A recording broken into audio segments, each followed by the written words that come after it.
Hey gang, Sam Ward here with your Joyride for this week. If you didn't watch last week, I am in a car because it's way too cold outside, and so I'm taking you on a joyride. And we are trying to figure out, how do we live out joy? That's our theme for this year that Denny has given us. How do we live out joy? So I've been looking for that theme in God's Word and thinking about how we apply it to our lives. I was in John 16 this week, and it jumped out at me, first of all, because of the metaphor. He says, a woman giving birth to a child has pain because her time has come, but when her baby is born, she forgets the anguish because of her joy that a child is born into the world. It was 2 years ago that we experienced that as a family, and our son Zion still brings us joy. This week he came down to the office when I was working on Monday, and he put on a pair of Sarah's glasses that didn't fit him, and he sat down and looked at my computer. I said, "What are you doing, buddy?" He says, "Working." I said, "Are you getting anything done?" "Nope." "Are you gonna stop working?" "Nope." Sounds like me some days.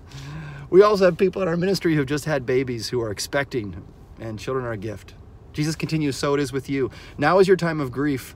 This is before death and resurrection of Jesus. But I will see you again, he says, and you will rejoice, and no one will take that joy away from you. And for us, it's the same, right? We're looking forward to seeing Jesus. And when we see him again, every tear will be gone, every pain taken away, and we will have joy. He continues, on that day, you will no longer ask me for anything. Very truly, I tell you, my Father will give you whatever you ask in my name. Until now, you have not asked for anything in my name. Ask and you will receive, and your joy will be complete.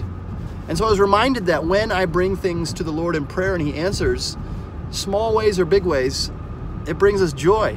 I remember when we were adopting Eliana and we had a shortfall with the money that we needed. We prayed to the Lord about it, and that week a check came in the mail for the exact amount that we needed. And that feeling that God had heard our prayer was incredible. That was a big way, but there's small ways every day when we're very specific in our prayers. So, Joyride for today. Let's apply this. How do we find joy? First of all, we find joy in children. I know it's just a metaphor, but it's true. Children are a gift from the Lord. And then we will have joy when he comes again. And in the meantime, we have joy when we bring things to the Lord in prayer and he answers.